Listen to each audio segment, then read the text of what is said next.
Welcome back to Podiatry Marketing. I'm your host, Jim McDaniel, joined as always by my trusty co-host, Tyson Franklin. Tyson, how's it going today?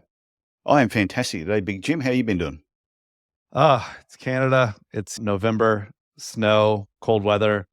The kids and I about froze going Halloween trick-or-treating a little while ago. Yeah, it's just bunkering down and getting ready for a long, cold, exciting winter here in Montreal. Yeah, it's funny. We were at a local shopping centre just down the road from where we are, and the shopping centre itself, it's not a massive shopping centre, but it's a decent size. And they decided to put on like a trick or treat thing within the actual shopping centre. Okay. So instead of kids having to go out in the streets and doing all that, they actually did it inside the shopping centre from about 3:30 in the afternoon right through till say 6:30 when it closed. We were there just doing our normal shopping. There were so many kids there all dressed up, having an absolute ball. But we're surprised how many parents were there as well. Everyone was having a great time. Yeah, there's a street in our neighborhood that's just like insane, right? Like it just probably 30 or 40 houses on that street have candy and sometimes little types of Halloween entertainment. So it's a fun time of year to get out and see some neighbors and hopefully not totally freeze. But Did you get dressed that's up? life up here. I did not. My daughter was Hermione Granger and my son was a Red Ninja. So I just keep an eye on them, making sure they weren't running 2 blocks down and getting lost Yeah. or thinking we forgot about them and stuff. So they're still pretty young and got to watch over them. Yeah, or get snatched by a black van or something like that. Exactly. But enough of that, those happy stories. Yes. What are we going to jump into today? Today we're going to talk about how do you know if your marketing is working. And the reason I want to talk about this is because there's a lot of times when I talk to different podiatrists, some of them like marketing, some say they don't like marketing, some understand it, some don't understand it. But the biggest thing is understanding whether it's working or not. So even if you don't like marketing, you need to know if your marketing is working. So if you're doing it yourself, or even if you're working with a third party that's helping you with your marketing, is you need to know what's working and what's not working. And it's really funny. Friend Dave Freeze always says, yeah, do more of what's working and less of what's not working. And he says it's common sense. Sound advice. But it's surprising how many people will be doing something. They might, for example, be spending a certain amount of money to advertise, say, in a school newsletter, for example. But then if you ask them, so how many patients do you give from a school newsletter? I have no idea. What do you mean you have no? Oh, I couldn't tell you. I just know we've been doing it now for a couple of years. And then we'll be spending, could be a couple of $100 a year, might be $1,000 a year. But I'm thinking if you're going to spend money in any way when it's got to do with marketing, you need to be able to measure the results. So it comes back to like testing and measuring everything that you're doing. And then along the way, making these small little tweaks to try and improve things. And sometimes you might change something. It doesn't mean it's going to improve it. It might make it worse. But if you're not measuring it, you wouldn't know. Yeah, if there's no measuring stick, you have no kind of basis to make these decisions. It's tough to tell what's working and not working. I know that even when I'm doing marketing for clients or marketing my services, you have to focus on what's working. And the way you do that, like you said, is what are those metrics or what are those ways of measuring that you can make sure that you're getting the most out of what you're doing? Because it is that kind of return on investment and just really trying to make sure that you're investing in your marketing in the things that are going to help grow your practice. Yeah, and it goes back to there's a guy, Patrick McFadden, and he always says that marketing just amplifies what you already have. So if you're not happy with the type of patients that are coming into your business, then you need to change the way that you're marketing because whatever you're doing now is attracting a certain type of person or a certain type of patient. And if you look at them and you just want to give them an elbow half the time because you go, no, I don't like these patients. Yeah, just a nice straight elbow. And you go, no, well, then change what you're doing. And then as you change your marketing, you'll notice that the type of patients that you're seeing will change. Now, if they're changing for the worse, then you've done something wrong. But usually they'll start changing for the better once you actually understand what you're doing with marketing.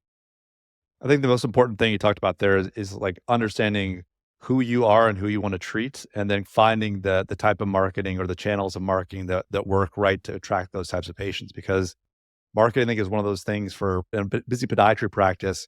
A podiatrist knows about marketing, or maybe has heard about Google Ads or heard about certain things, and it's sometimes easy to get excited about what that next thing is, or just experimenting in a channel that you don't know a whole lot about. But it really takes an expert or someone who's done a lot of different types of channels, different types of marketing to help guide, and maybe a practice owner after a period of time, they've done enough of it, they can get a general sense of what's working and Yeah. not working. But sometimes one way of fast forwarding through some of the kind of not improper, but just sometimes wasting a bit of your ad budget or wasting a bit of your marketing budget, you can sometimes get rid of that wasted spend by working with someone who works with podiatrists who are looking for sports medicine patients or trying to do more surgery. There's ways to, and there's certain channels that will help facilitate more of that kind of patient as opposed to either a scattershot approach or just testing things out on your own when you don't really know what will attract that type of patient to your practice.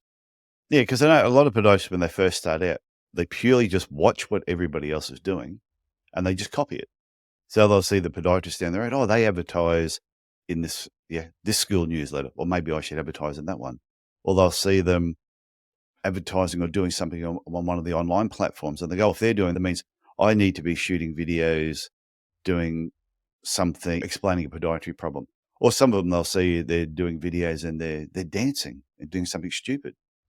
And certain podiatrists can get away with that because that's just who they are. They're quirky, they're a little bit funny, and the patients expect that.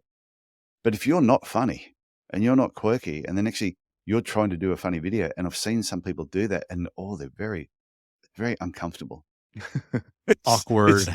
oh yeah, you watch me go, oh please don't. Yeah, it'd be like you and I doing a dance video together. It would there's just some people that shouldn't do it, and you and I are two of those people. I don't know. Unless you, I'm pretty good at weddings. I don't know. I'm not going to toot my own horn here, but I'm a decent dancer. hey, I must admit, my daughter is still impressed that I'm the only parent, like from a dance school and all that, could still moonwalk. She goes, I just can't believe. She goes, you're like 50 now, and you can still do the moonwalk. I said, it's a skill. You never Yeah. lose it. It's like riding a bike. Nice. But if you can't moonwalk, I've seen people try and moonwalk who try it, and it's really bad. And you should just don't do moonwalking if you can't do it. Definitely not. Give it up. Yeah, just give it up. So when it comes to testing and measuring things, it's making whatever you're currently doing, and if you want to improve upon it, it could be the headline in an ad that you're doing. But it's just changing one little thing at a time. It's don't throw out the whole ad that you've created, whether it's for online or offline. Don't just toss the whole thing out and start something new. It's look at what you currently got, and you'll know that every time a patient comes in your clinic, if you're not asking the question, how did you find out about us? You need to slap yourself now. But I assume nearly everybody is doing that. And you need to take note of what they usually tell you isn't always the truth. So when they're in the room with you, if you have the time, and only the business owners will do this, anyone who's working for you will not do this, even if you tell them to, because they won't. It's you just got to accept that. But as the business owner, when people walk into your clinic and they write down, oh, saw you online. Well, what does that mean? So if you happen to be in the room with them, is dig a little bit deeper. Oh, you wrote down here online. What were you doing? What did you search for? And then find out the process of how they really found you. Because you might have someone say, oh, my doctor sent me, Dr. Smith. You go, okay. So when you were with Dr. Smith, he said, you should go and see Tyson because he is the best podiatrist in Cairns. They go, oh, no, he just said you need to see a podiatrist. You go, okay. Why me? Why did you choose my podiatry clinic? Oh, then I went online and I typed in podiatrist in Cairns that deals with a particular problem, and you popped up. So then I read this blog article, and that's what made me decide to come and see you. You go, great. So that's not the doctor. So it's digging deeper, finding out the referral sources. But once you figure that out, is wherever the patients are coming from, it might be, you might have written a blog article that is fantastic, but the headline might be terrible. Or the photo that you've got in that picture might be so generic. As soon as people see it, they go, oh my God. There's this guy that Nikki Jerd and I joke around, we call same guy. And it's this older dude with grey hair and a white coat. And he's got like a stethoscope around his neck. And he turns up on a lot of medical type blogs. And yes, we refer to him as same guy. There's a girl could be called same girl as well. But you'd find that, Jim, where you've gone to someone's website and all of a sudden there's a stock photo there. And straight away you go, oh, that's repulsive. Not that the photo's repulsive, but it just straight away, the trust level just drops because of that photo. Yeah, it just doesn't have that authentic feel. If it's the practice owner that's in the image treating kind of his ideal patient, it just builds kind of it's a strong nonverbal signal to patients that that guy, that person, that man, that woman is the expert and they're treating someone like me.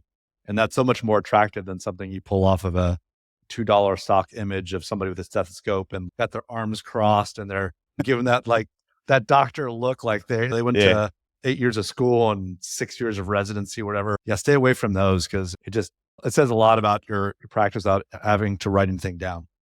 Yeah, because you might be writing a blog article, you've got a section, and you can have the stock standard photos that the Shockwave company have sent to you, where it's a photo, it's got a whole pile of pretty people all standing there, and you just know straight away, it just looks fake. They know that's not your clinic. Or you get a photo of you or a team member, and it's got your logo or something in the background. They can just tell that is your clinic using that equipment. That is a lot more authentic. So you might change a headline, you might change a photo and make them more trustworthy photos.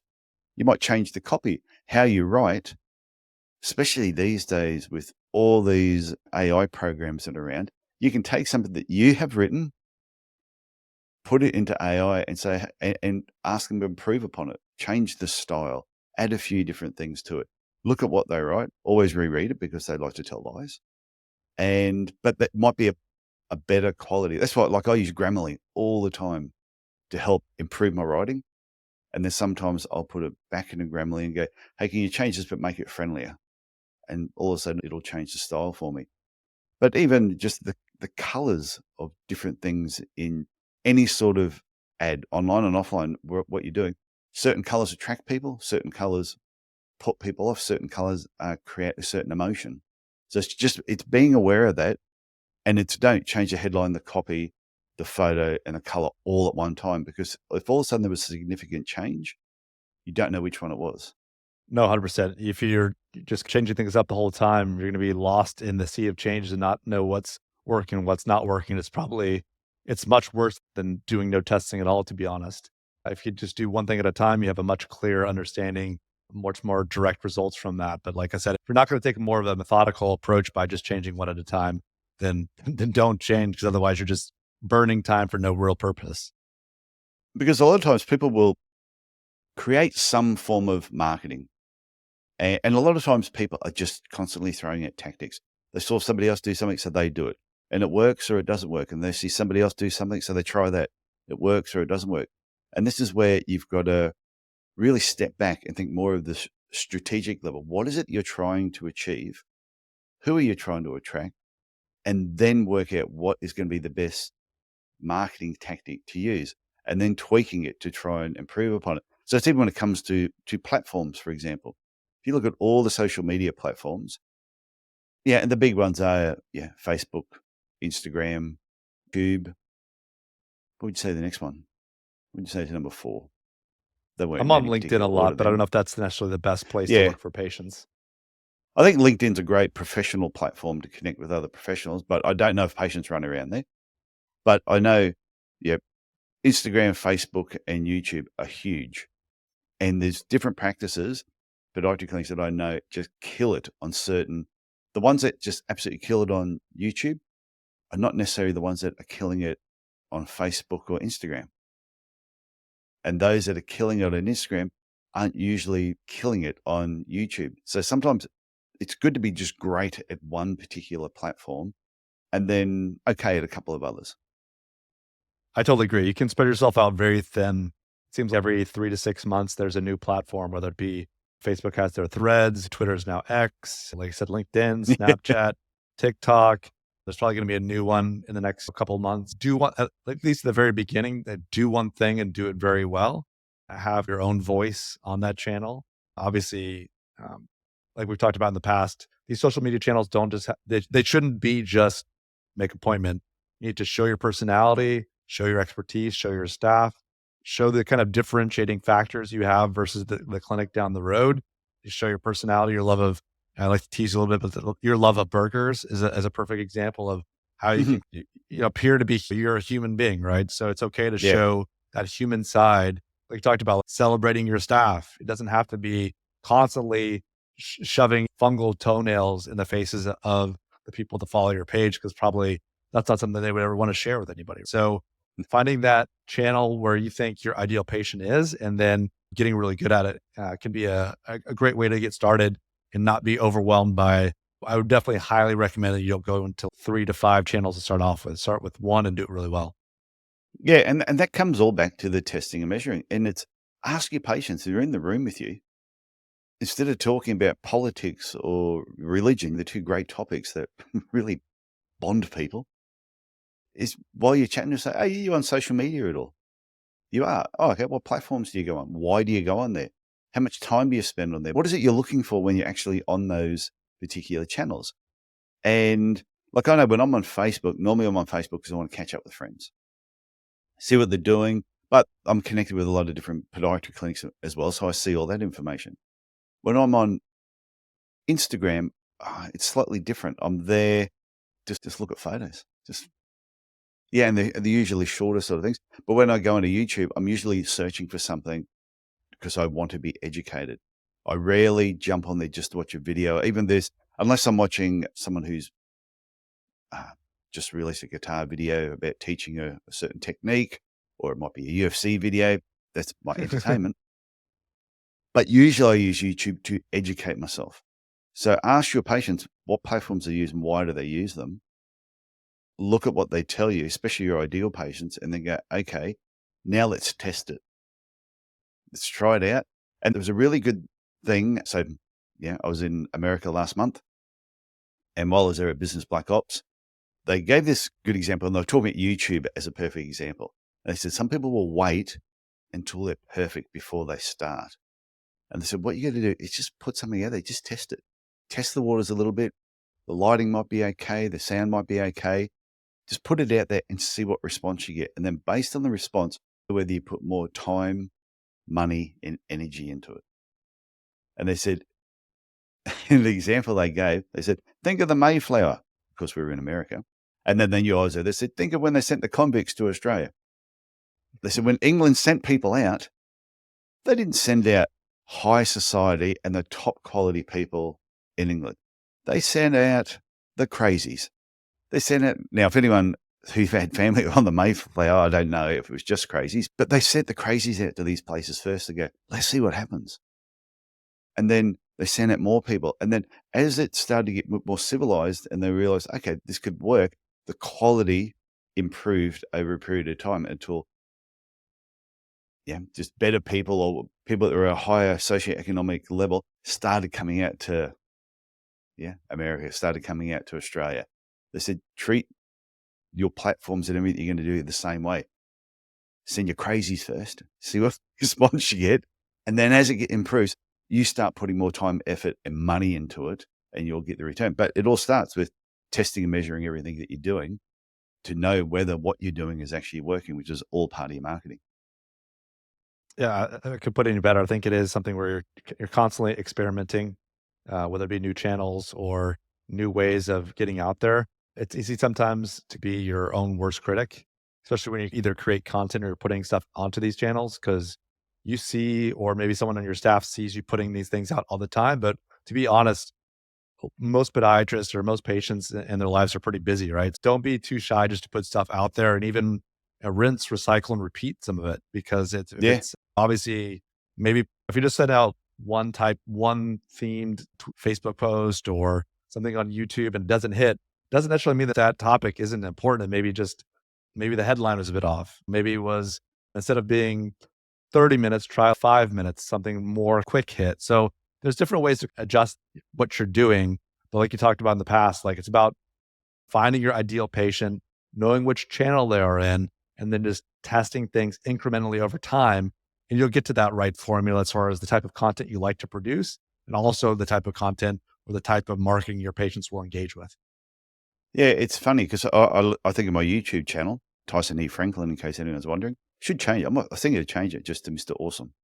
Mr. Wonderful, I think that Uh, was like a wrestler in the US. I think it was, yeah. I don't know if anyone has Mr. Awesome. I should check it out. Anyway, it was just a joke if anyone's listening. And And but what I think I've got over 520 videos that I've uploaded to YouTube on that channel. And I every now and then I'll be flicking back through something and I'll pop up like some of my early ones and I'll look at them and I go, God, they're awful. The lighting was terrible. It's got the cameras like shooting up my nose.